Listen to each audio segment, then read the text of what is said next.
Good evening and welcome to another episode of Education Matters. I'm your host, Harry Jackson, and welcome to our show on usanow.tv produced by Sam Mataro. Tonight, we have a special episode. We just wrapped up Banned Books Week. Our guests tonight are Stephanie Grizzly Mama Bear Lundquist-Arora, as well as Clint Thomas, Loudoun County parent. See, I hear a little ringing in there. We'll get to this. So we're going to do a quick introduction. Stephanie, Clint, welcome to Education Matters. Oh, it looks like show tonight. You're muted. Oh, welcome, Mr. I can hear you now. Welcome, Mr. Thomas. How are you doing this evening? I'm doing quite well. Thanks for having me, Harry. Appreciate it. Hi, Stephanie. Great. Well, we're going to get to what you have to talk about in Loudoun County. That's very, very important. But let's talk about Stephanie. Let's talk about the Banned Books Week from the American Library Association. For those of you good parents who aren't aware, this week the new American Library Association appointed a new president, Emily Drabinski, a self-described Marxist lesbian, who decided to host a Banned Books Week. Let's go over this clip. She had an interesting interview. Sam, can you roll that? Let's go over this. We're going to have a discussion about this interview and its implications. Yes, I can. Here we go. All right.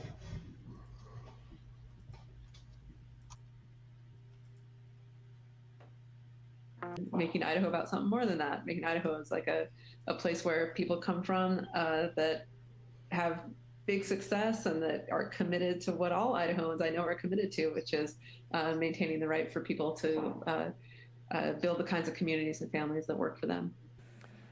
Emily Drabinski is proud to be an Idahoan, as you could hear, and just as proud to be the next president of the American Library Association. But who are they? Well, the ALA has been around since 1876, and they help advocate for American libraries at the federal level. They call themselves the foremost national organization providing resources to inspire library and information professionals to transform their communities through essential programs and services. Idaho State Librarian also has to be a graduate of a library school accredited by the ALA. They even have a motto: the best reading for the largest number at the least cost. Pretty good one. Well, Emily, the interim chief librarian at City University of New York, just became the president-elect of the National Association on Wednesday, just 2 days ago. Emily grew up in Boise, but left at the age of 18 to attend Columbia University with the intent of becoming a writer. And like a lot of those who end up in New York with big dreams in the Big Apple, it helps to have a backup. So in search of a steady paycheck, Emily got her library degree and believed she would just work at the library, helping people find books and stuff. Well, now she's going to be doing a lot more than that. Emily told us today, as president, she wants to provide people the tools they need to organize locally, teach them how to push for the kinds of public policies they need to run their local libraries, which seemed like a pretty good jumping off point to get into local libraries and this year's legislative session here in Idaho. Accusations of libraries peddling pornography and obscene materials to kids, lawmakers trying to remove their exempt status from having any such items on their shelves, and ultimately cutting the Idaho Commission for Libraries budget by $3.8 million. So what does the Idaho-raised president-elect of the American Library Association think about what has been happening with libraries in Idaho? I even though I've been gone from Idaho since '93, I very much feel like an Idahoan at the root. And so try to keep up on the policy and what's going on. And it seems like what's happening in the legislative sort of arena is really quite scary. For example, they were trying to remove libraries from exemption when it comes to, I guess they just call it pornography. And there was a big pushback from librarians saying, look, this isn't on us. Mm-hmm. This is about parents. Yeah, I think it's like concerted political efforts to sort of push this sort of story about what libraries do, which seems very, it's anathema to what libraries actually do, that we are sort of pushing pornographic materials on our patrons, and it's really not what we do at all. Like all our, librarians, especially public librarians and school librarians, they're members of the community. They are professionally trained to select, acquire, and maintain collections that meet the needs of their communities. That's just what we do as a job. There's no big library agenda, So that bill didn't pass. eventually. So that kind of went away. But like the bill didn't pass, but when you are just trying to do your job in your community, getting paid in many cases barely a living wage to do that kind of work, and you're really committed to things like helping kids read, when you have to deal with that kind of state attack, it has long-lasting implications for your experiences at work. It would make me feel like I was not safe in that environment, that I could not be supported in the work that I did for the families and community members that I serve. They cut $3.5 million federal dollars from library commission here in Idaho. I mean, I can't think of a more short-sighted legislative action. Yeah. Why not? I think you look at libraries as I think of them as one of the last social safety nets for our communities that serve everybody. Everybody is welcome in the library. We work very hard to make that true. And, I think we have legacies of racism to undo, but overall, we have collections and services built to serve everybody in the community. And so when you cut funding for that, you're cutting funding for everyone. Do you feel like this is a movement in the country right now? Yes, definitely. It's a concerted movement. I think it's very organized. I think we have a lot of evidence that these are not one-off parent complaints or singular pieces of legislation. But, you look at what's happening in Idaho and Tennessee, and even in the state of New York, we're facing issues like this and really incredible upticks in book challenges. And all of us are sort of facing those kinds of challenges. And it definitely seems, and they're just too similar from place to place for me to think that they're not as kind of organized. And we need to be as organized as they are as we push back. I know you kind of touched on this, but if you were back home here in Idaho and saw this happening this last couple of months, what would you have to say about it? This isn't the Idaho I grew up in. This isn't the community that I know that Idaho can be. This is not the kind of close-knit and supportive community that I grew up in, going to Madison Elementary and then North Junior High and Boise High and spending my time on the high school debate team at the Boise State Library, being so cool because I could use this big university library. I mean, I have so many warm memories of Idaho, and a lot of them revolve around the library. And so to see people coming, I think, with agendas that are far to the outside of what most ordinary Idahoans think is appropriate, right? I think seeing those kinds of attacks that undermine the connections that we have with one another, it's really devastating. And I think if I was in Idaho, I'd be doing what I know a lot of the Idaho librarians are doing right now, library workers, and that is sort of standing together and trying to figure out a way forward through this these kinds of attacks. And Emily said that's going to be her focus when she actually takes office a year from now. Emily said if there's a big library agenda at all, it's to support the First Amendment, the right to read and the right to express ourselves. Those kind of profession-wide commitments. Emily's tenure, like I said, won't start until July 2023. So for the next year, she's president-elect. She's going to be learning how to do the job and continuing her support of local libraries. All right, that was interesting. Your initial thoughts? Well, Harry, I think I used to be one of the parents who I've been a small L libertarian my whole life, so I'm not a big fan of censorship generally, and it's been more recently that this issue has come to my attention as I've been kind of digging into some of these challenged books. And I when people would talk about library books with me, I would say I'm a big fan of Catcher in the Rye and The Grapes of Wrath and 1984, and those are all previously banned books. So I used to think this isn't really my bag. This isn't really my thing. But then really recently, I came to realize. Yeah, I came to realize this is different. It's Clint, what do you think? Do you think it's kind of like her demeanor, her style of communication, as if she's under attack or library workers are under attack by a concerted political agenda? I mean, what were your thoughts of just her interview? We'll get into the material a little bit. It seemed like a bit of a victim status. I'm impressed. I do know from personal experience, librarians feel like they are special class. They are the keepers of the kingdom when it comes to gender and race ideology. And we've had it even happen here locally with a friend of ours where a daughter went into the local public library and was seeking out a book. And the librarian immediately referred her to the gender section. It was just amazing what's going on in in our libraries. Well, we'll get there. As they view libraries as a social net. It's kind of interesting that you, to your point. I mean, she's a self-described Marxist that likes to view everything through lens of race or gender. And in that case, if you're looking for a book, why are you steering somebody immediately to the gender library? That was certainly inappropriate. So let's just go into it. So Stephanie, you've had recently an op-ed published in the town hall. Can you tell us a little bit about it? Yeah, so I posed the question, if a 12-year-old boy isn't allowed to walk into a convenience store and buy a magazine full of naked women, why would he be able to walk into a library and check out a book that has a whole bunch of pornographic images?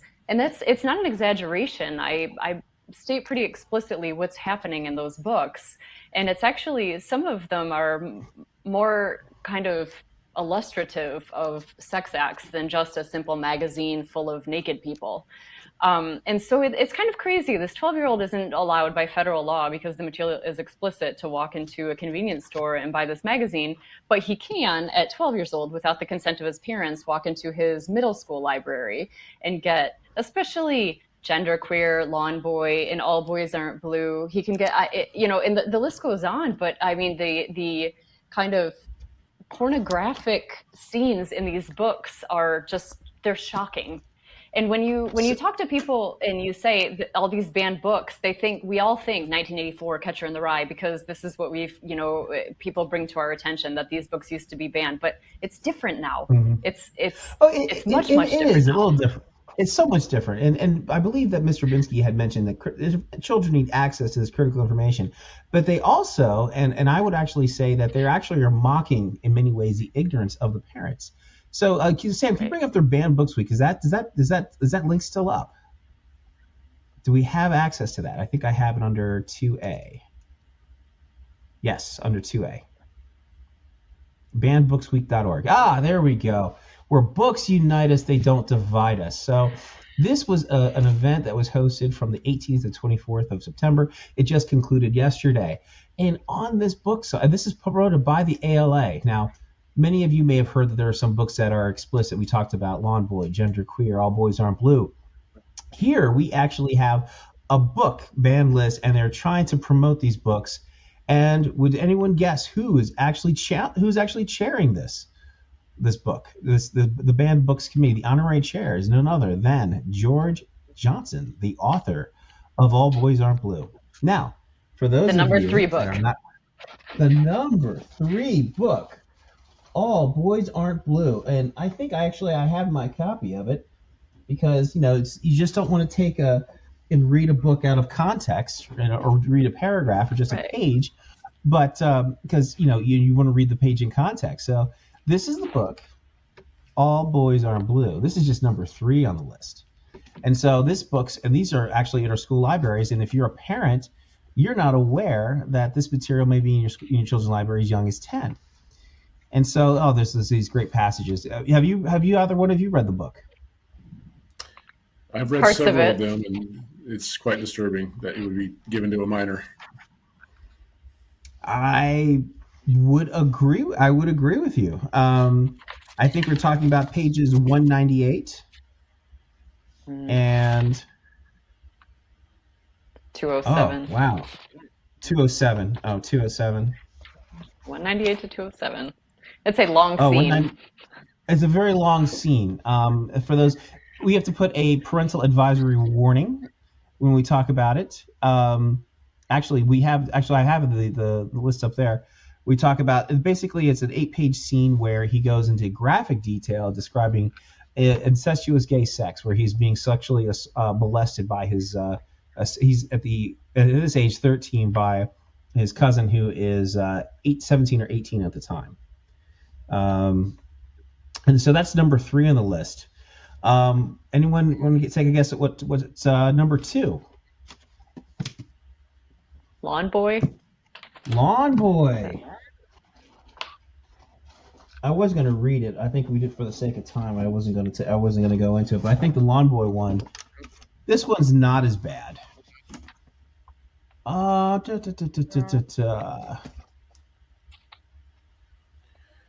Okay. Oh, here we go. Page 91, where it says parental advisory warning. Right here.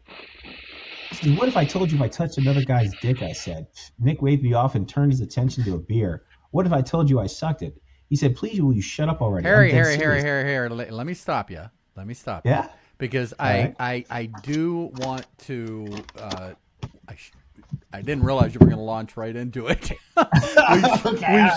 We should have said. I'm Sam, by the way. Sorry for the rough start to the show. We had some technical issues with YouTube. Well, this is all right. So All right, anyway, so you said- before we go, we are all adults here, All adults. and it's very important. We believe, as a company, as individuals, as citizens, we're all on the same agreement here, and we're risking YouTube striking us, and it is what it is. However, we want to demonstrate the absurdity of what it is that we're talking about here by going ahead and exposing this content on this stream. Not marked, it's just marked public. So we're going to see what happens. But parents, even if you are an adult and you have sensitive ears, you really, truly, truly have been warned that what you are going to hear is shockingly graphic. And then I'm hoping, Harry, we can get to what you guys are doing and the recent news up in Loudoun County. Up in Loudoun, yeah. Yeah, so, definitely. all right, So give us an example of what we're talking about. Sorry right, for the so- interruption, but you've been warned. Yeah, Here we go. We've warned it. So anyway, we were going to go into that one, but I just realized it is 8:30. So let's go into some of the scenes. So Stephanie, you actually wrote about genderqueer. Sam, can you start going through some of the scrolls and some of the issues that we have in this book? This is the number one most challenged banned book. Now we're talking about with parents. Most parents are not aware of the material that's in these books. We did a show earlier on Education Matters. We brought in members from the Pride community, and most agreed at the end of that episode that the material it was obvious that they hadn't reviewed it. They did agree that it was at the point that it's explicit, it was pervasively vulgar, and it didn't have any literary value, and it would be a reasonable person could assume that could be grooming material. Sam, did you able to get to those segments? So these are some of the segments here that they have here. How you can see where it's having someone perform oral sex. Now, this isn't just one. This is actually pervasive throughout the material. Remember, this is in middle school. Some cases. Oh, this one was giving information about sexting.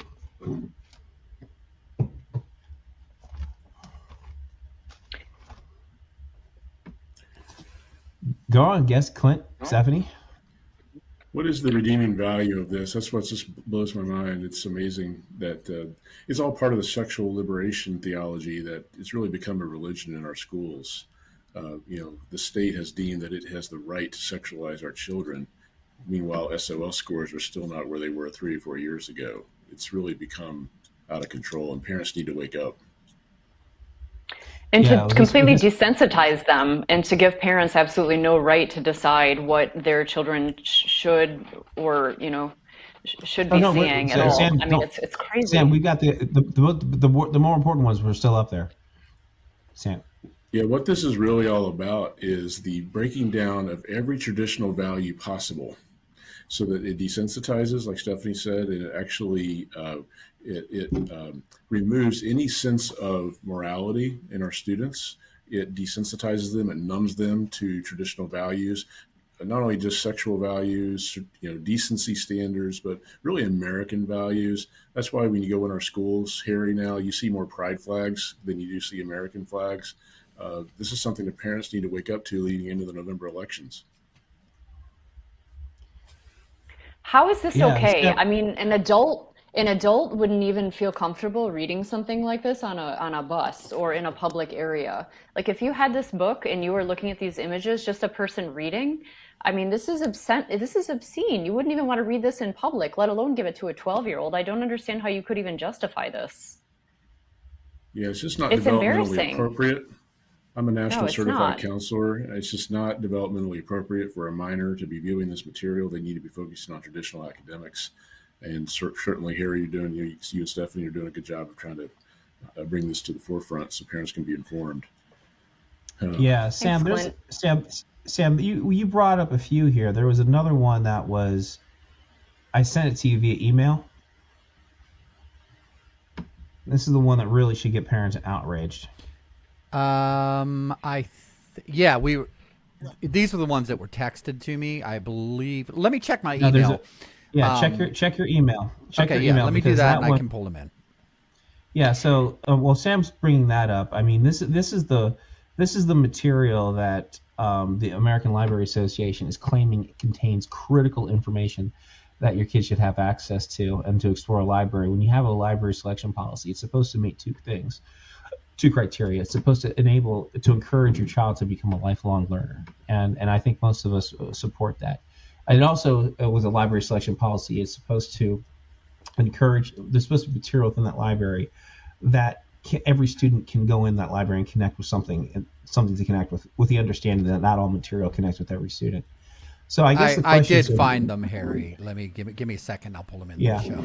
Yeah. So some of the questions like with these books is that do they provide literary value? And we showed just 3, but there's even more that Sam's bringing up, particularly with this work. This is the number one challenge book in the country, and we're not talking about Catcher in the Rye. We're not talking about 1984, or even Fahrenheit 9/11. We're talking those are works clearly that have literary value. We're talking about something that the question was that how would you justify the literary value of this work? And does this work desensitize children to inappropriate touching? Does it desensitize them to explicit and sexual nature? And does it make them more susceptible to possibly being exploited? So Harry, get this. At a recent committee meeting this past week with Loudoun County Public Schools, the Curriculum and Instruction Committee, there were actually proponents of this material stating that minors, needed to be exposed to this material for their good so that they can know what abuse looks like, and totally ignoring the fact that this is grooming and this is abusive. My goodness, a lot of people know about how even the group Gays Against Groomers came out recently and said if a parent is not involved in knowing if their child is leading a double life at school or being exposed to this material, then schools are participating in grooming and abuse. This needs to stop right now. We need new laws, by the way, as well, on decency standards. This material, unfortunately, does not meet the 3 standards of indecency under the current Virginia Code section on these matters. So that also needs to change. What is the code of standards for indecency? We've met with local police here in Loudoun. I'm sorry, go ahead. I interrupted. So it's interesting that we're supposed to be, this is supposed to teach children what abuse looks like, because in one of the books, All Boys Don't Wear Blue, All Boys Aren't Blue, it's the 9-page scene of the sexual assault by the boy's older cousin, like the 13-year-old is getting sexually assaulted by the 18-year-old. And the entire scene is how much the 13-year-old enjoys it. And that's the point of the scene, is that the 13-year-old just genuinely enjoyed this abuse. So I'm not sure how that teaches anybody what abuse looks like, or if the victim in this case is enjoying it a lot in the scene. That's absolutely ridiculous. That's a ridiculous argument. Yeah, I completely agree. It's really sad that the other side feels like your child should have access to anything and everything. The government has no right to, and in fact, they can't fund every possible book, every possible magazine in our public schools. That's not the goal or the mission of public schools, is to have access to every piece of material. And I've recently tweeted about this. Peddling smut is still grooming and abuse, whether you're a teacher or a librarian or a pedophile. If this material was shown to my children, I could be brought up on CPS charges, but somehow an education expert with a degree or a license is deemed to be okay. That's not right. Yeah, let's go before we go back to the one slide, Sam. This is one where they're talking about a brother and sister having a discussion whether or not they tasted themselves. And my question is, like, who knows of a brother and a sister that talks to each other like this about this? Stephanie, your book was just priceless. Yeah. It's vulgar. Now, It's, It, it, it's just a ruse. It's a ruse to say that we're trying to get rid of 1984, The Odyssey, Handmaid's Tale, Catcher in the Rye. It's all a ruse by these school oh, systems. Everyone knows we're trying to get rid of pedophilia and all the other stuff that doesn't. Oh, and let's go to that next one. This is the worst of it. I mean, Sam, that you had you went there. Not that one. The other. The one after the that. The one after.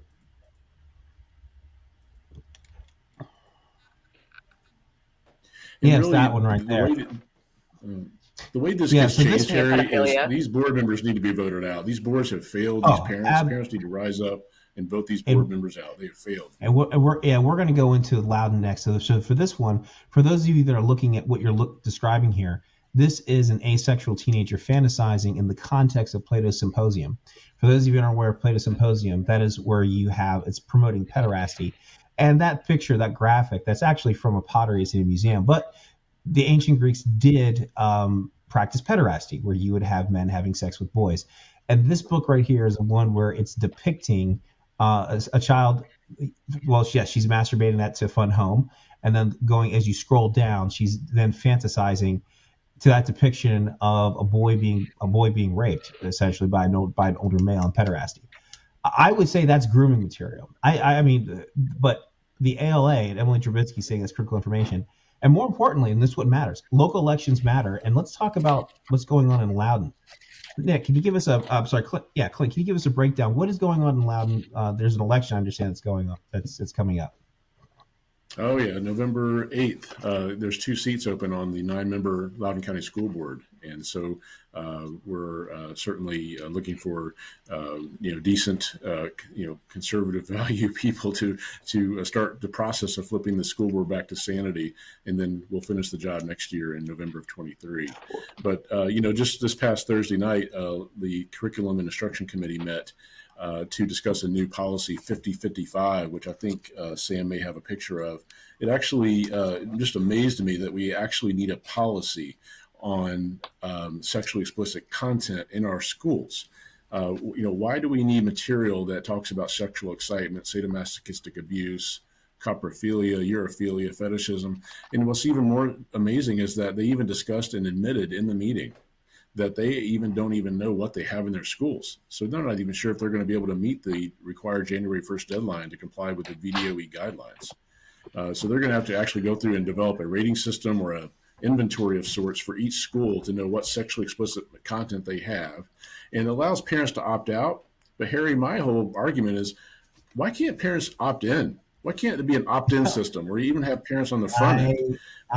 I think that there's a lot of support for that, not only just from the right but also from the left. And we talk about like the Electronic Frontier Foundation, data privacy rights, people as well as in Europe. I mean, the whole structure, the GDPR principle, the concept of the right to the inherent right to privacy, opting in. So you mentioned before, like you had you said you want somebody with conservative goals, but should politics even be in the classroom?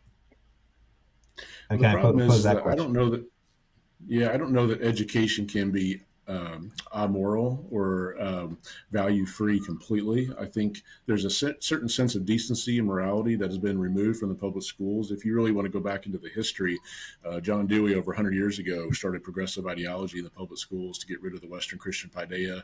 It eventually in the 60s became the American Progressive Paideia, and now we are deeply into the cultural Marxist paideia, where race and identity politics rules the day, and that's why you see so much proliferation of this sexual liberation stuff. It's deemed as a way to free people, and it actually enslaves them. That's what's sad about it. It actually tricks kids into thinking they need to see this. Even though we can never be politics free. Even though we can never be apolitical, because people are humans, so they make mistakes, they can start doing things which would make it better in the classrooms, arguably. I mean, I just recently published an article in the Federalist that there was a school district in Wisconsin, and the school board passed something where the teachers weren't allowed to have political flags in the classrooms, or any flags in the classrooms for religion or politics. So they had to take down all of their BLM and pride flags and all of any kind of political support for any candidate or current current politician.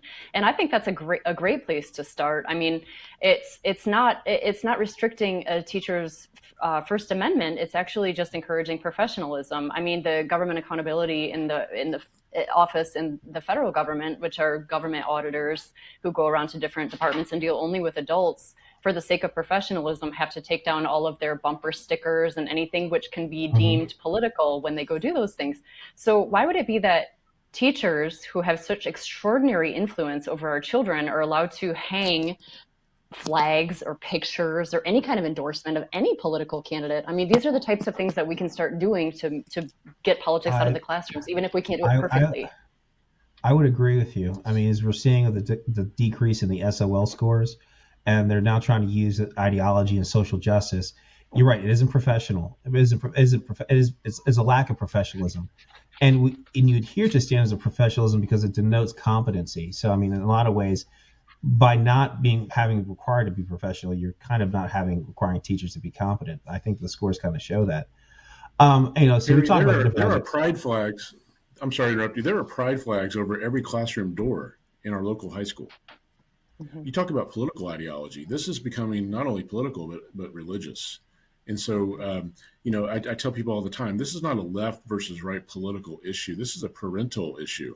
And parents need to wake up. If they expect their kid to get on the yellow school bus every day and go to a school where they're, between K through 18, going to experience 16,000 hours of indoctrination over their entire educational career before they go to college, parents need to wake up to what their children are being taught. It's not the school system that you grew up with. No, absolutely. It's so true. And even the ALA is saying that the reason that we're trying to object or challenge certain books is because they have characters or authors who are people of color or are gender diverse or sexually diverse. And it's not the protagonist of the book that we have an issue with. And this is, as you said, a parent issue, not a partisan issue or any kind of identity issue in terms of that.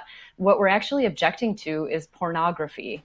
It's not that some book has a gay character that people have a problem with. It's that the images that we just saw, this is pornographic. And so to just trivialize parental complaints and challenges to books, to say that we have an issue with these things because we're bigots, is completely ridiculous and misguided. It's a distraction, a smokescreen. That's a perfect way to say it, Stephanie. It's to add to that, as a father of 5 daughters, I feel the whole, the equity movement itself has become a religion, and it actually denies the rights of women to privacy and respect. So we've gotten off the rails here. We've forgotten that there's actually 99% of our student body who deserve the respect and the privacy of the bathrooms. And that's why Governor Youngkin actually just about a week ago, I guess, released the 22 model guidelines on privacy, dignity, and respect for all students and parents in Virginia public schools. It's being known as the Parents' Rights Manifesto. And it's amazing that that's even being fought. So let's talk about some of the candidates, because elections matter. And I believe that there's pretty a big delta between the professional experience, demonstrated professional competency with amongst the candidates. And you're right, this does not have to be a political issue. Like I'm wearing purple for a reason, right? I'm a former Democrat. I supported Governor Youngkin. I am much more towards the center. So, I mean, but when we talk about, but the show is entitled Education Matters. I think we can pull politics out of the classroom completely. We should be focusing on educational excellence in our school system. We should be, most parents want to be involved. There should be transparency. There should be opting in. These are common themes, and we don't want to see pornography under the guise of education. That is called grooming material.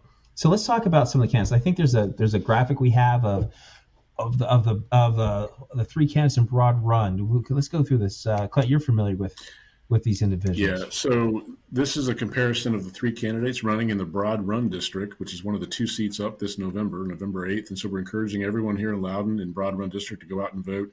The candidate on the left is Andrew Hoyler. He's the incumbent for that seat, known largely as a moderate, but he is relatively soft on some of the issues that matter to parents when it comes to Policy 8040 and other things. As you can see there, he's voted on some things that are certainly left of center. In the middle, you have Tiffany Polifko, Idaho, a newcomer. She is conservative down the line, history and special ed, and has 2 kids, I believe, in LCPS, and just a real fighter for parental rights. Tiffany will stand up for parental rights down the line. She's great. And then on the far right, you got Nick Gothard, which is actually a young man, 22 years old, no children. He is a strong advocate for everything left. He is nominated or endorsed by the Loudoun County Democratic Committee, and certainly doesn't have the experience a lot of people think that a school board candidate would want. So parents have some choices in Broad Run for sure. Well, let's talk about this. We have that issue in Fairfax County, a really young one with no children, no experience, a $4 billion budget. It's been a nightmare. Abraham Ramesh has not done the best things. Yeah, elections matter. That's not a great way to go. That's not a great way to go. But elections matter. Let's talk about it. I mean, just because somebody's left doesn't mean they can't be a good educator. I mean, I teach at a number of colleges that, there's a big left influence. That just because you're left doesn't mean that you're horrible education. I think there are other things here that might indicate they may not be good in the education space. Noticing one, their lack of experience, 27, 22. We talk about parental rights. We're dealing with, there is a Marxist influence here, and that think that they should be raising their kids and not you. They talk about the CRT. Now I can say I'm a diversity advocate. I am very rabidly anti-CRT because it tries to peg. It's a pathological framework that restricts the reasoning of the mind. It identifies people by group and not individual ability. It's certainly not what Dr. Martin Luther King would certainly advocate for. He certainly would not be for a critical race theory tenet that basically teaches if you're a minority that you are a simpleton. I find that extremely insulting, particularly that I've got my 3 gifted kids. My 3 children are all gifted. Myself, I got a doctorate through master's degree, so I don't want anyone tell me that I'm a simpleton, I don't understand it, and I need a savior. Very, very insulting. Just from my perspective. Now I can see that it definitely goes after. It is racism against white people. Let's just call for what there is that element too. Yeah. Harry, the MESAC committee just recently spoke before the last board meeting here in Loudoun, September 13th, and it was just one CRT tenant after another publicly. So they can say they don't teach CRT, but they still teach the teachers the tenets of CRT, and the MESAC, the Minority Student Achievement Council that is endorsed by the board, sees systemic racism in everything. So it's still deeply embedded in education here in Loudoun and Fairfax. Guys, before we go too much further here, we are pushing 9 o'clock. I'd like to go ahead and take the opportunity to invite the public to the Zoom room. Oh, if you go absolutely. to I'm going to go ahead and open it up for the next 40 minutes or so. And we're going to keep it civil, of course, but the point of this is open and honest public discourse. So if you'd like to join the room, click the link in the show description. And real quick, before we proceed here, Clint, you had provided me with a little sound on tape here, a clip of you speaking at a recent meeting. You want to set that up for me, and I can go ahead and play that real quick. Yeah, this was Clint, thanks, can I ask you Sam. Go ahead. Yeah, this was an interview last Thursday before the curriculum committee met regarding policy 5055. I was being interviewed by Fox 5 News here locally. That we even have a policy on sexually explicit content to begin with. I mean, how far have we gone off the rails that we actually have to have a policy on when a child can understand sexual excitement? So your children are exposed to sexually explicit content here in Loudoun County Public Schools unless you opt out as a parent. That's just insane to me. There's no redeemable value to this. Wow. Oh, elections have consequences. So we talked about the broad run. There's another candidate that's running, Mr. Rivera, I believe, out in another district. Yeah, Mike Rivera in Leesburg is going up against Erica Ogdegebi. I'm not sure how to pronounce her last name. The seat is actually being vacated by Tom Marshall, a longtime education advocate here in Loudoun. Tom Marshall can't even be endorsed by the local Democratic committee, LCDC. They didn't feel like he was left enough, so they've thrown their endorsement behind Erica. But Mike is a strong proponent of parental rights, a police detective here in Leesburg, 2 kids, special needs. two kids in public school. So he's a great advocate for parental rights, right down the line on all the things that matter to parents, no matter which side of the aisle you're on. I think Mike would be a great choice. Well, I think Clint, can I ask you a question about the broad run election? Yeah, sure. I'm wondering, so Tiffany Polifka, I met her back in the spring, and I think she's fantastic just as a person generally. She was great. But I wonder, is there some concern that the moderate and the incumbent and Tiffany Polifka are going to split some of the conservative and moderate vote, and then you're more likely to push that 22-year-old leftist into the seat because of the split vote between the incumbent and Tiffany Polifka? Is that an issue or not so much? I've heard people voice that issue or concern, but I personally don't hold to that. I actually feel, if anything, the vote could be split between the moderate Andrew Hoyler, the incumbent, and Nick Gothard, the young kid who's being endorsed by the LCDC. And I think actually Tiffany wins in a three-way race. Because I think she's fantastic. I hope you're right. I hope you're right. We have somebody who's had professional success outside of education, as Tiffany has had. You're going to give her. She's going to have a $3 billion budget, and has children, so she has a stake in the matter too. Yeah, she has. Just like me, she's a passionate. She's like me. She's a passionate advocate of literacy. I think she's a literacy specialist of some type with experience in our schools. I'm actually a former treasurer of the Loudoun Literacy Council. I mean, literacy matters to these people, including myself. And so it's not about banning books. It's about actual education. And like you said, education matters. So that's why we're all happy to share tonight. Yeah, we're not saying this is not entitled indoctrination support show. Certainly no. I think we can agree. You're right. This is not. You do not have to base on political leaning. Before we go to the Zoom, if you'd like to support efforts on how we can support candidates such as Tiffany, Tiffany, as well as Mike in their election, other efforts as well. Feel free to log on to the Friends of Harry Jackson on the show. I don't know if you can go to that quick site, if you can bring the site up. I can. Let me go ahead and grab that. All right. So this is an effort in which I'm using to support school board candidates, as well as other programs, to raise funds for other programs to support excellence in education, parental rights, as well as safety. So if you do have a chance to go in, Friends of Harry Jackson, and would definitely appreciate the support. And it's that's the where the site is. I think we're going to have a website coming up pretty soon, Sam, where we'll be talking about some of the issues, and we'll be directing parents where they can go. And I think let's talk about other meetups. I think that you're having Stephanie, a mama grizzly bear meetup later on this week, aren't you?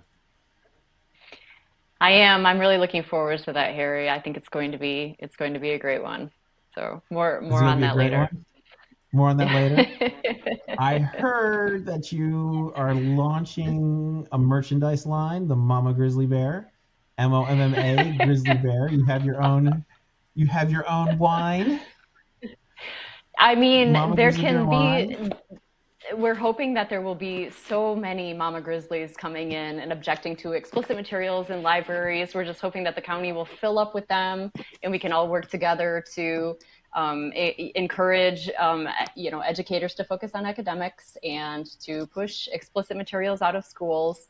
And it really does take a village in order to do that. We need to work together. So yes, it will be a Mama Grizzly Bear movement in that direction. I'm really looking forward to the energy and enthusiasm that people are holding for that. So for more information about the Mama Grizzly Bear movement, of which Stephanie Lundquist-Arora is a co-founder, you can log in and become a member of the Independent Women's Network. There's a forum there where we actually review the material that in the banned books list and banned books challenge will actually arm parents with a review of the material as well as specific passages of what might be objectionable. So if you do decide to challenge at your local school library, that you are empowered, that you have the knowledge, you just don't have to say that this book is bad, but now you can actually go to why. You can actually share the actual review that we have. Well, this is a nationwide network. It has over 25,000 members. It's not just education. It covers a variety of women's issues. Their one resource, another excellent resource, it would be for empowering yourself in schools, would be Parents Defending Education. And if you feel as though you're a more behind the Yes, go ahead. Yes. Go ahead, Stephanie. If you feel that you're a more behind the scenes person and you don't necessarily love being out front or speaking out in front of school board members or anything like that, it's a great idea to get involved with the Independent Women's Network, and you can choose any one of those books. There are several hundred, and in some cases you can say, this book seems fine to me. This might be objectionable to some people, but overall it seems fine. And that's a fine review too. I think in some cases, like books that we've mentioned, Graves of Wrath, Catcher in the Rye, 1984, a lot of people feel that way. Some people object to like Harry Potter for its mystical elements. And I'm not sure if that's one of the challenge books or not, but it's perfectly acceptable to read these books and say, I read this. These might be some of the objectionable passages, but I'm fine with this.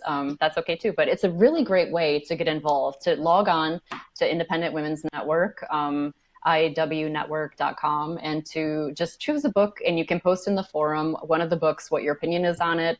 Just kind of follow that format. It's a great behind the scenes way to do something to contribute to this movement, and a fantastic organization too. And it's transparent. So like you were actually having a lot of strength behind when you're saying that this book probably shouldn't be in the library, that it's very, very credible. Yes, Clint, you had something, sir? Yeah, real quick.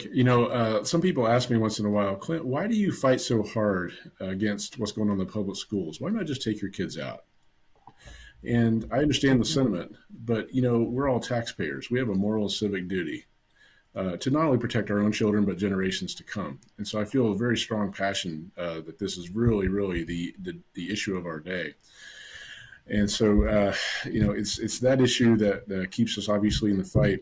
But if you really think about the monopoly that American education, the NEA, the LEA, the unions have on American education, what really would change everything, frankly, is school choice. And we need a educational tax credit system here in Virginia that actually gives parents the real dollars in their pocket. They can actually choose, so that these schools, these government-run schools, actually have to now compete for our best and brightest instead of just ignoring parents and their wishes.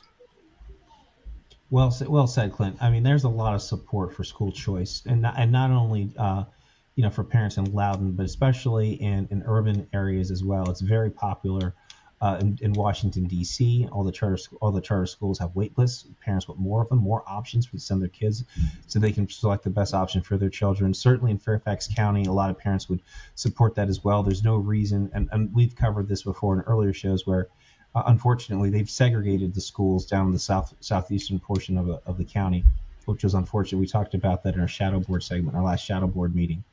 But a lot of support for those of you that are watching, that if you think that the achievement gap is something that's concerning to you, school choice is an option that can remedy that solution. And there's a lot of data and a lot of support for that. Well, let's think about equity is dumbing down our kids. Sorry, go ahead. They talk about equity, and it's replaced equality. And when people talk about equity, it should have been talked about as providing equity for equal opportunity, not to have equal outcomes. We don't for equal outcomes. Not everyone has equal ability. But you should, if you have an infrastructure access like roadways or public transit systems, yes, equitably distributed, so all the children can go and compete the same school. I think we all agree on that, right? If someone has if they have a disability, yes, have an equitable solution that provides a reasonable accommodation for them. That is what equity is for. It's to provide equal opportunity. It is not to take away opportunities and force equal outcomes. That's right. All right. It'll help us hold our schools accountable too. Competition is a great motivator. Yeah. Yes, it is. It most certainly is. So well said. Well said, Clint. So there is actually a 30-day comment town hall on Governor Youngkin's transgender policy, which a proposed guidance document. And Sam, I'm going to send that to you if you are interested, so you can have comment. It's in your inbox. I think that starts September 26th, if I recall. It does. It starts tomorrow. Yeah. And that is important. The 30-day comment period, and the news article in the Washington Examiner, where they're overhauling it. In fact, one of the reasons the serious issue that happened, we talked about the Scott Smith case that happened in Loudoun County, and that tragedy. Yeah. And in addition, something else that was of recent importance also is the Title IX proposed revisions by the Biden administration that, frankly, would just obliterate female sports in high school and college. I've written.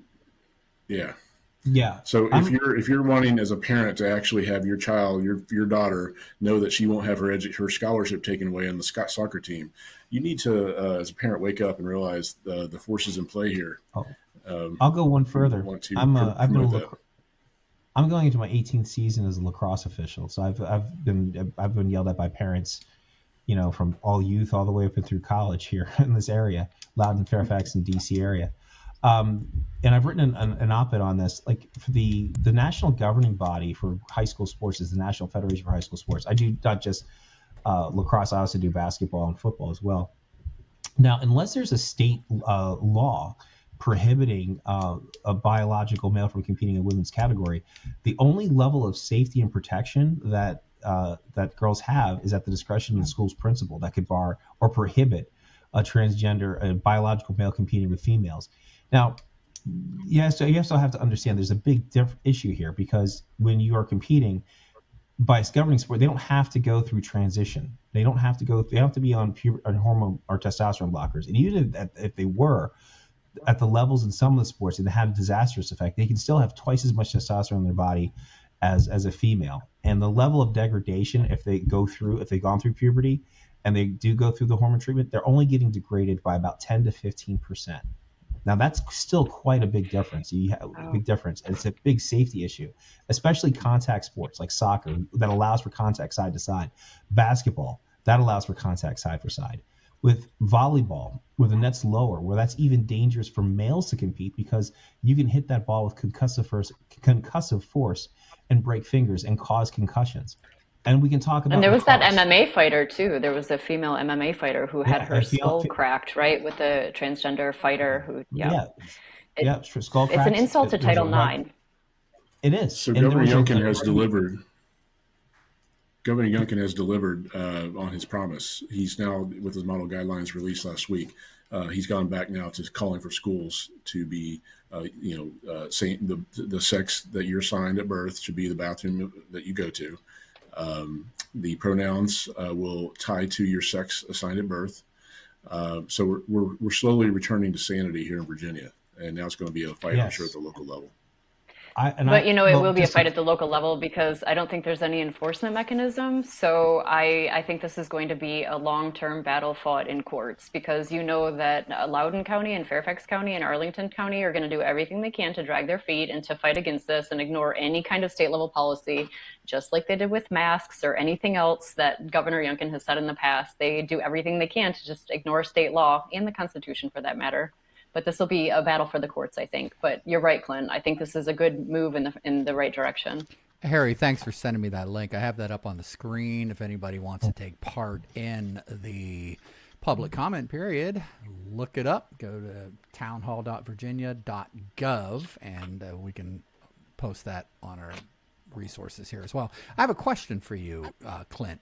The recent hubbub up there in Loudoun County regarding this document that I have here. I'm looking at this purpose to establish clear procedures for schools to identify all instructional materials with sexually explicit content, to ensure parental notification of any instructional materials with sexually explicit content, 3, permit parents to review all instructional materials and sexually explicit content, and 4, ensure alternative instructional materials that do not include sexually explicit content are provided in a non-punitive manner, or that for any student whose parent so requests.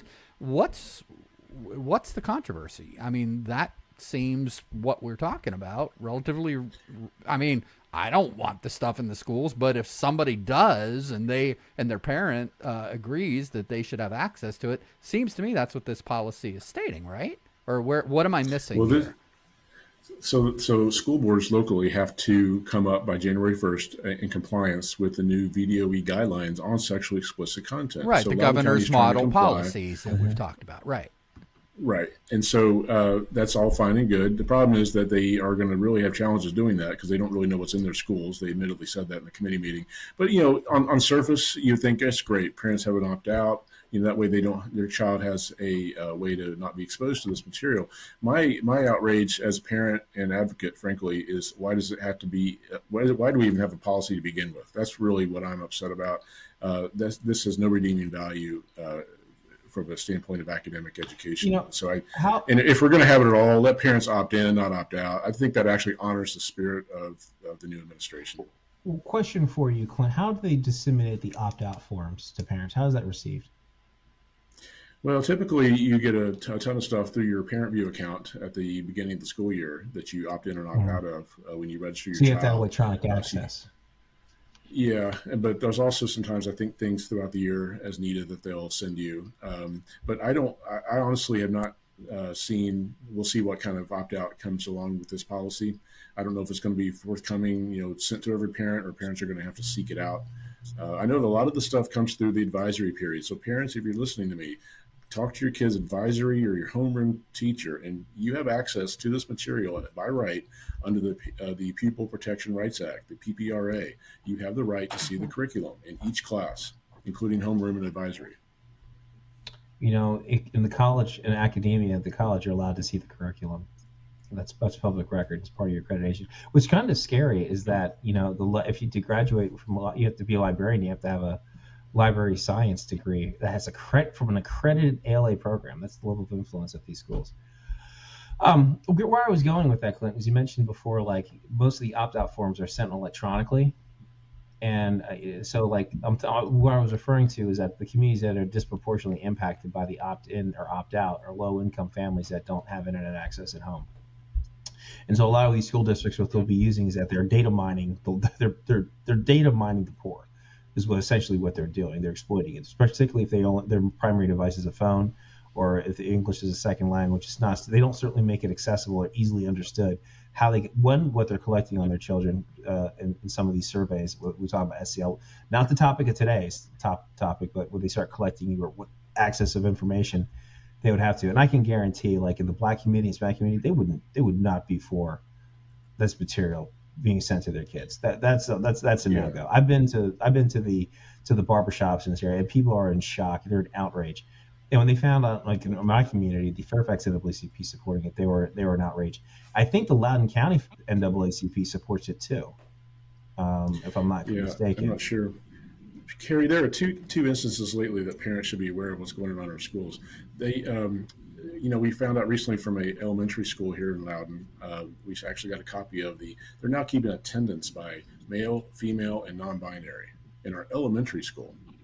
Wow. There's a middle school that a middle school teacher has come to us saying that there is a toxic work environment going on because of the dean and the principal apparently are in a relationship, and she is being coerced to promote the Gay Straight Alliance Club, and they're sending emails out to teachers. So there's a lot of toxicity happening in the workplace for a lot of our great Loudoun County public school teachers. Now, when you mentioned the GSA, doesn't make it. Now, there's an important aspect to know there. Like most club activities, they're sponsored by the school, and you and parents have access to the rosters. GSAs are typically not. You do not have access to the rosters of a student if the GSA. So if your student joins that alliance and gets exposed to material, you as the parent likely wouldn't know. That's another a little tidbit. And where I was going with this is that, under the guise of for that supporting a lot of this material and books, and I mentioned the NAACP, it was just important to point out that, a lot of other communities don't support this. And does your NAACP chapter even represent the members that they purport to support, that they purport to represent? Like I mentioned, like the Fairfax NAACP, it's 90% white, and they're the ones pushing it on behalf of the Black community. Is that same scenario happening in Loudoun County, Fairfax NAACP? Like, are they astroturfing to give the perception that this has wide support of other communities, which it probably does not? I would venture to say it certainly does not. I know the Loudoun NAACP is in bed with, so to speak, with the Freedom Center, Michelle Thomas. It's all incestuous relationship with the Loudoun Syndicate, with our Commonwealth Attorney. It's a lot of what I call collusion going on, but it's probably not a legal term. But the point is that there's a lot of people all tied together in this here in Loudoun that we're hoping real change happens next November in 23 when the whole school board is up for grabs. Well, let's hope so. Let's see some parents that are concerned or passionate about education and doing the right thing. So are we going to bring up the Zoom right now, see if there's anyone in our audience or members who are watching who might be interested in hearing what they have to say?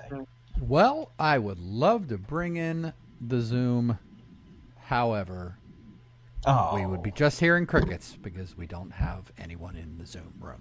So okay. We'll throw this back out there, and then we'll go ahead. I guess if we don't have any public participation, we can go ahead and close it up. But if you do want to jump in, the room is listed in the show description. And go ahead and jump in Zoom real quick, and we'll bring you into the show. Bring it. Or if you would like to, Dr. Jackson. All right. And if you'd like to be a guest on this show, to please contact us. Reach out to us on Education Matters at USA.TV. Tell us a little bit about what the issue is, and we'll certainly schedule a time and episode. Any final did we miss anything tonight, since we talked about a lot that's going on? Oh, we didn't really. One thing I wanted to jump in on was the opt-out forms, and I completely agree with what both of you said. I agree it should be opt-in, not opt-out, and I feel like there's a lot of information that comes from the school, and some of it is just embedded in a very long email, and parents have a tendency to, especially with multiple kids, they don't always read all of the emails that they get from the schools. And one thing I noticed is in years past, when they've had surveys and stuff like that, especially with elementary schoolers, we would get an opt-out form in a hard copy in like the student's take-home folder. And what's happened this year is I didn't receive any hard copies in any take-home folders. I simply got an email with a whole bunch of points, and then at the very bottom it said, and to opt out of this intrusive SEL survey, which is ridiculous. Obviously they don't say it's ridiculous, but it is a ridiculous survey. In order to opt out of it now, you have to send an email to like the principal and the counselor, or maybe the principal and the counselor, and that's just kind of like a little bit hidden in the email. So I know that they paid, Fairfax County in particular paid $2.4 million over 5 years to Panorama for these SEL surveys to collect data, intrusive data on our kids. So I do think that there's a movement to making opt-out even harder. And then they said that you can opt out on the parent view, as you mentioned, but you can only use your digital signature if you have acknowledged receipt of the and that you've read or whatever, agreed to, I'm not sure, the student rights and responsibilities, which a lot of conservatives have boycotted. So you're not allowed to use your digital signature to do anything on Parent View if you haven't signed that you received and read the student rights and responsibilities. So it's kind of like they say, oh, you can opt out, but I feel like they're trying to like make it a little bit harder for you to do that. So it's kind of interesting. So all the more reason to have opt in, not opt out. So yes, Clint, I agree. Yes, there's no reason. And the other thing too is that go ahead. No, I was go ahead. I didn't mean to interrupt you. I apologize. Oh no, I was mentioning about the opt-in. You have to also look at the state of security of the systems that are being hosted. A lot of these systems and information are on third-party servers, and not all cloud providers are created equal. If you look at Panorama, they kind of admit that, well, they just kind of get like the bare minimum, and that parents have to understand that a data breach could happen, which is unacceptable for a cloud provider. It's considered an extinction level event if they have a breach. And look at Amazon security. Yeah. I mean, it's top notch. It really is. But other data centers may be unmanned. They may not be supported with a lot of retention policies to support forensics if there is a breach. So they may not even have intrusion detection, which I've I've experienced that, where I've pinged an externally facing website or had it pinged from a single IP address for 30 days. It was indicating it didn't have an intrusion detection system, and that was supporting data, PII. It was unacceptable for federal government. It's certainly unacceptable for student data. So that's a big issue, because a lot of our school districts, especially when they're dealing with billions of dollars, like Loudoun County, Prince William County, Arlington, and Fairfax, they are targets for ransomware because they know that they'll pay it. They'll know that they'll go for the cheap option and get the cyber insurance policy to pay an insurance premium. I mean, that's why school districts around the country are getting targeted, getting hit. They're not investing it. Our county, I don't know if it's the same with yours. We don't have a chief information security officer. I think we just hired one, but they don't even have the basic policies and frameworks down for what they're supposed to follow. Wow. Well, I just thought I'd say one quick word as we wrap up. I really want to talk to the parents out there. You know, as a father of 5 who've all gone through Loudoun County Public Schools, you have one shot, parents, to get this right. You have one shot at your child's education. Don't waste it. And I would ask you to think about here, 44 days, you're going to have a choice starting here in Loudoun for 2 seats that are up, and then all 9 next year in November. Please vote.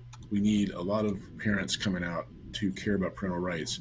Ask if your child is better off than they were just 3 years ago in 2019 before COVID, when some of these unions and teachers, they wouldn't reopen the schools. Is your child really better off with all this equity stuff versus the academics? You have one shot, and you owe it to your kid to give them the best education possible that is free of political ideology and controversial social constructivist agendas. Well said. So well said. That was, yes. So very well said. Absolutely. Especially in between like where you are on the spectrum. I mean, obviously, if you're conservative equity, we all know what they mean by that with equal outcomes. For those of you that consider yourselves more moderate, what they really mean by equity is they mean like lower by taking away opportunities for higher performing students, and they're trying to and it's a hide to obfuscate the people that they fail to serve that really do need the more support. They're just taking away resources from those that may have worked and earned for it. They'll miscategorize people as resource hoarders or overrepresented. And it's led to racial discrimination, as we saw at Thomas Jefferson High School, and that's going to court. That's going to be seen in the Supreme Court. I mean, and CRT is more than just race. It also deals with the gender ideology too. It's a 1-2. So, but votes. Voting does matter. This election does matter. Vote for the best candidate. Do you really want to bring some young 20-something with absolutely no work experience, no kids in the system? They're using it as a stepping stone to further a political career, or are you going to vote for a parent that actually understands the issues like what special need kids what they require? That's what equity is meant for. To support, and these are the people we want on a school board. People that are doing it for the right reasons, that care for their kids and want to see all children thrive. Yes. It's such a good point. And on the flip side to that is, even if you don't have kids in public schools, like let's say you have your kids in private school, or your kids are grown, or you don't have any children, I mean, you're still paying property taxes. But even if your children are in public schools and you've already voted with your feet, this is the generation that our children are growing up with, regardless of whether or not they're public school students. Like, what do we want for the future of our country? What exactly do we want? So your problems aren't solved if you just go to private school. If you're a patriot, you should still care about the health of public education for the sake of our future. So it's relevant to all of us. You're not safe just in private school. It's infested private schools too. If you look at Parents Defending Education, their resource center, they have a lot of resources where this ideology has crept its way into private schools as well. And some parents in those communities feel like they don't have a choice because the school really calls all the shots at that point. It's so true, and they're paying for it. But my point is, a lot of people who have moved to private school kind of disengage, and they feel like they're done with it, and they're not concerned. And I don't think that's right, because you've voted with your feet, you've gone to a different school, but you still need to be concerned as citizens about the health of the public school and about who your school board members are, because you're still paying taxes. So, and these are the kids these are the people that your children are going to grow up with. Half of your property taxes are using to pay for these schools. And when's the last time your school had an audit? Why are they raising the property tax on your vehicle in your home? And it's just increasing. I think Loudoun, they have more money than they know what to do with all the data center money that's out there. I mean, and they're using it. And how are they using their discretionary funding? Are they using it to promote this type of material? And again, like, even though your child's at a private school, they're going to interact with these public school kids in some juncture, either athletics or camps or something like that. You need to be aware. I mean, that this on your lacrosse field, Terry. Especially for the lacrosse field, I've seen it. And as a business owner here in Loudoun, I'll tell you as well, think about it, parents, you don't want someone on the board who is an educator, teacher, because that's an inherent conflict of interest. They're voting for their own pay raises.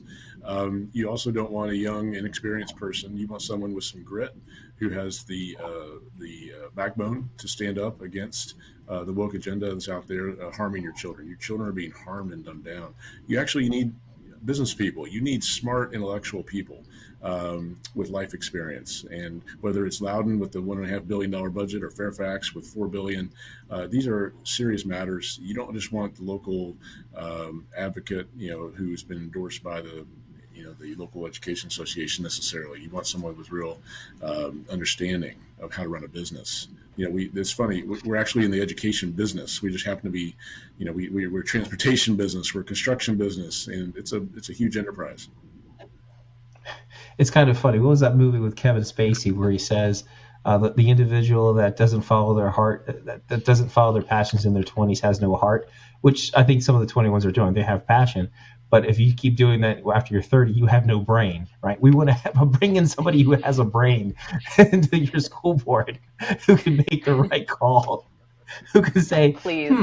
This book is inappropriate, and look at this and say, yes, I kind of agree with that. That I'm trying to challenge the literary value in this book. It doesn't. Let's make another proclamation. No, not every month there's proclamations. With genderqueer though, you saw those images. We showed those images. Like who honestly could have a straight face and hold that book up and say, this is really a great literary contribution and it is age appropriate. I mean, who could say that?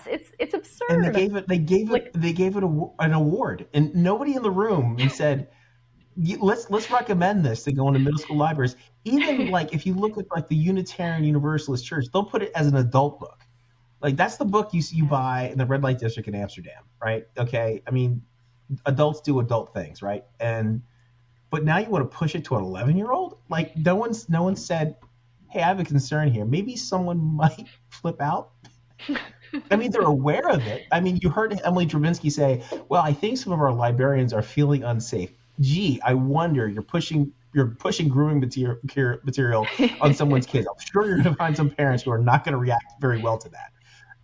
I can see why you would feel unsafe and supported. I read a quote today that was pretty interesting. It said that wrong does not become right, and evil does not become good just because the majority agrees with it. So no matter what your neighbors are saying, that's no great. matter what your neighbors are saying, your PTA, stand up for your kids. Parents, wake up and stand up for your kids. Defend your kids. That is your God-given constitutional right. Well, you also can't just absolutely. Quote what your PTA I have says. to jump in on that. I mean, my goodness gracious. Does anybody really truly believe that the majority of American adults would look at that content that we just brought up and talked about and showed tonight? And we're afraid that we would get shut down for it. The majority of Americans are okay with that. Not only just like passively, all right, whatever, it's fine, but actually going out there and saying this is beneficial and we need to show the children this stuff. Do you really think that the majority of Americans feel that way? I don't. I'm sorry. I don't think they're aware of it, and I say that with friends on across the political spectrum. Sam, I mentioned earlier before. I mean, I can go to a progressive hacker conference and I talk about this material, and some people think, well, you're parroting talking points from the far right. I'm like, no, guys, you know me for a while. Like I'm more of the centrist. This is the material they're having. They look at it like, what? Who would give this to a child? Who would think that this is who would do that? Well, I mean, apparently the American Library Association. Apparently, I'm flabbergasted by this. I really. And they go so far as to say, if you object to it, they insinuate that you're a bigot. You're only objecting to it because you're anti-trans or you have a problem with gay people. Right. They don't say, oh, obviously this is pornographic. They say you object to it because you're a bigot. I mean, this is getting insane. Like, this has to stop. Yeah, 2 points. Did you know that John Dewey, the author of Progressive Education in America, over 100 years ago, who brought all this in, he was part of the Frankfurt School in Germany and part of Karl Marx.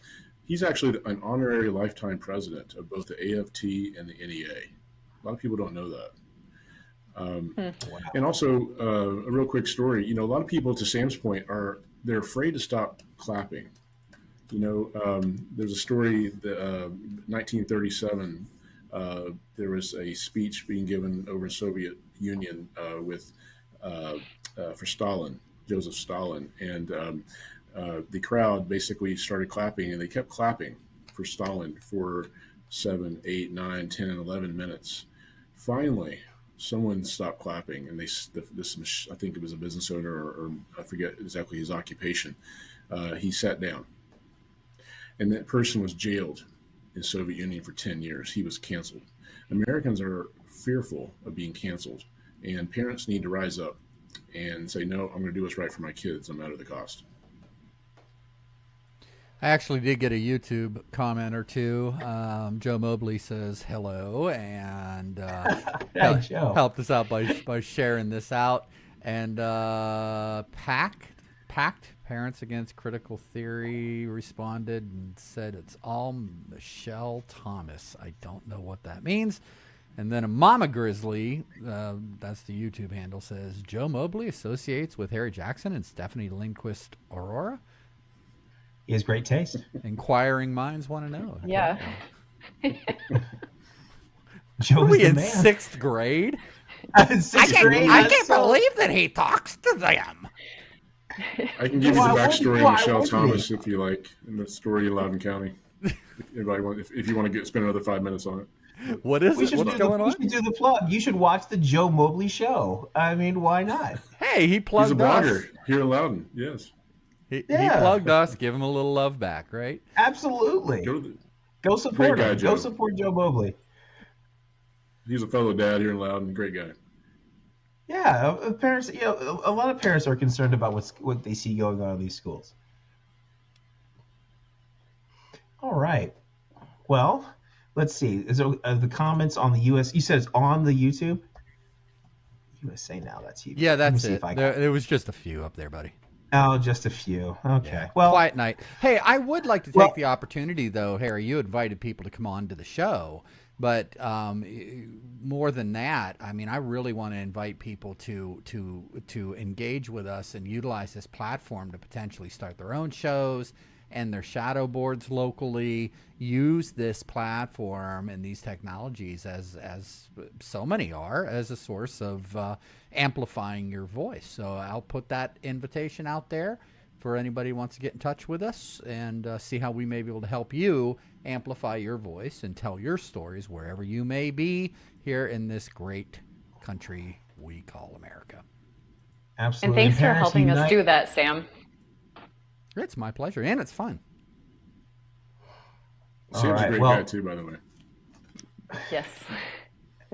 Well, I think we're quite the guitarist, I hear. No. Yes. Actually, no. I am so out of shape. I actually joined a band down here in North Carolina. I had an audition last week and hooked up with a band, which is pretty cool, doing some soul and funk and some classic rock stuff. So looking forward to it. I'm doing some singing and playing with them. Anyway, that's the big news. I moved out of Nova. You escaped. Lucky you. I did. We're coming to stay with you. I really truly do have to say that North Carolina, Charlotte, North Carolina is definitely a more welcoming and let's just say warmer environment socially, and it really is. I mean, I made some great friends up there, including you guys and a small circle of folks, but just generally across the board, out and about in public, it's astonishing the difference between the people here and there. Just say it. I'm glad you got to. I can only imagine. Now we're envious. You've got better food down there. Barbecue. Yeah, Max and Matthews, North Carolina. Oh my gosh, went there the other night. Fabulous. We're jealous. Yeah, that's great. Now you're making us jealous. Yes. Well, Yeah. y'all got to come down. Y'all got to come down and take a trip, and we can do some shows. Oh, from down there. That'd be fun. absolutely. I need to purge That'd be myself great. from Northern Virginia area for a while. There we go. Definitely will make my way. All right. Well, so I think we've covered everything. thanks for we letting wanted me to chime cover. in, guys. Clint, good seeing you again. Stephanie, we'll see you guys next show around.